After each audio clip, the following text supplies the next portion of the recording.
जय हिंद दोस्तों। तो स्वागत है आपका मेरे यूट्यूब चैनल YSS प्रेजेंट्स में। तो दोस्तों आज की इस नए वीडियो पर मैं आपके लिए लाया हूँ रोला अथवा सोठा। तो दोस्तों इस वीडियो को देखने के बाद आपके 2 नंबर फिक्स हो जाएंगे। 2 नंबर इस वीडियो को देखने के बाद आपके फिक्स हो जाएंगे। दोस्तों ये हर साल आता है, बहुत इंपॉर्टेंट है, क्लास 10 के हिंदी सब्जेक्ट के लिए बहुत इंपॉर्टेंट है। तो दोस्तों चलते हैं रोला और सोठा में। तो दोस्तों कुछ इस प्रकार के प्रश्न में ये आते हैं, रोला अथवा सोठा में से किसी एक छंद का लक्षण और उदाहरण लिखिए। तो दोस्तों आज की इस वीडियो पर मैं आपको कल समझाने वाला हूँ। रटिए नहीं दोस्तों, मन से समझिए, बहुत ही आसान है, आराम से समझ में आ जाएगा। दोस्तों यह इंटर तक आपके लिए काम करता है, तो इसे आराम से समझिए। तो दोस्तों रोला में चलते हैं। परिभाषा है इसकी, यह 4 पंक्तियों वाला एक सममात्रिक छंद है।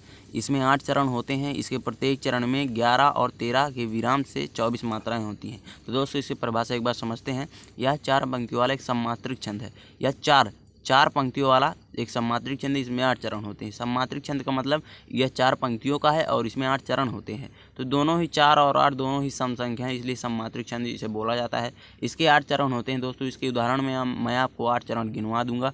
इसके प्रत्येक चरण में 11 और 13 के विराम से 24 मात्राएं होती हैं। तो दोस्तों 24 मात्राएं प्रत्येक पंक्तियों में इसकी 24 मात्राएं होती हैं, जिसमें 11 और 13 ये पहले चरण में इसके 11 मात्राएं होती है, दूसरे चरण में इसकी 13 मात्राएं होती है। दोस्तों इसके उदाहरण पर चलते हैं।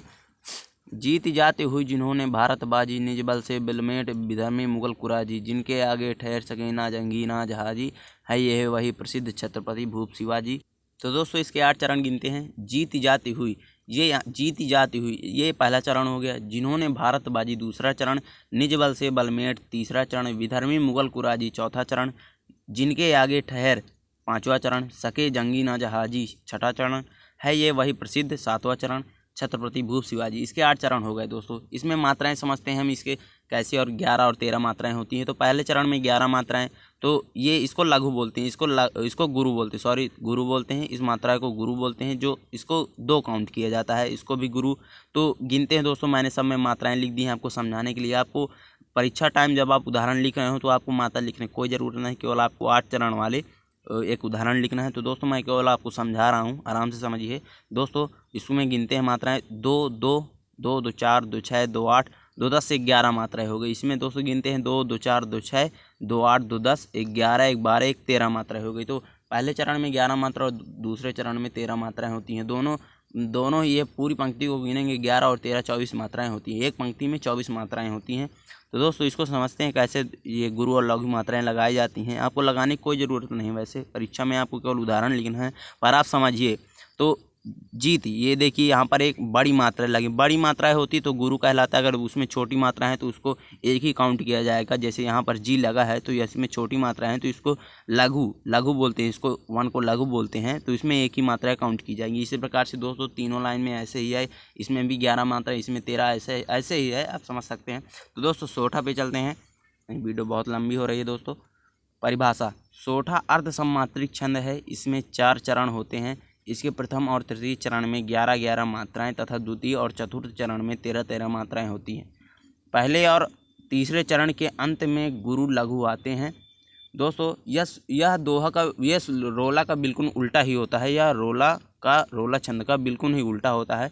उसमें क्या था कि उसके 8 चरण होते हैं और उसमें प्रत्येक चरण में 11 और 13 के विराम से 24 मात्राएं होती हैं। इसमें प्रथम और तृतीय चरण में 11 मात्राएं होती हैं और द्वितीय और चतुर्थ चरण में 13 13 मात्राएं होती हैं। तो दोस्तों इसको भी आराम से समझिए कि सोठा अर्ध सममात्रिक छंद है। वो सममात्रिक छंद है, ये अर्ध सममात्रिक छंद है। इसके 4 चरण होते हैं। उसमें क्या था, 8 चरण होते हैं, इसमें 4 चरण होते हैं।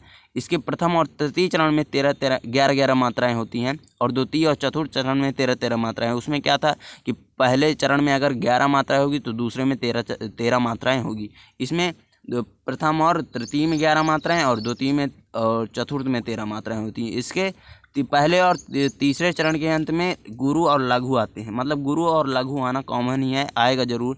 उदाहरण पे दोस्तों चलते हैं। जेहि सुमिरत सिद्धि होई, गणनायक करिवर बदन, करहु अनुग्रह सोई, बुद्धि राशि शुभ गण सदन। तो दोस्तों इसमें भी वही चीज़ है कि देखिए यहाँ पर छोटी मात्रा लगी है। अगर इसको हमें गुरु काउंट करना था तो यहाँ एक और मात्रा लगती, जिसे आय बोलते हैं, जय ही हो जाता है। ये जय ही है तो इसमें एक एक मात्रा है। उसी प्रकार से दोस्तों इसमें भी हैं।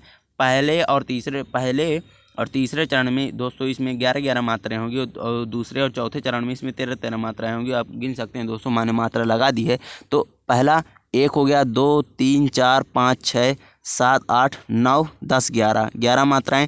इसके तीसरा चरण देखते हैं, 1 2 3 4 5 6 7 8 9 10 11 मात्राएं। दूसरा टर्न 1 2 3 4 5 6 7 8 9 10 11 12 13 मात्राएं दूसरे चरण में। चौथे में भी 13 मात्राएं होंगी।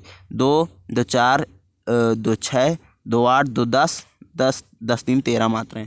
तो दोस्तों अगर यह वीडियो आपको अच्छी लगे तो लाइक करें, वीडियो को लाइक करें, शेयर करें, कमेंट करें। जो भी आपको गलती समझ में आए या ना समझ में आए तो कमेंट करें।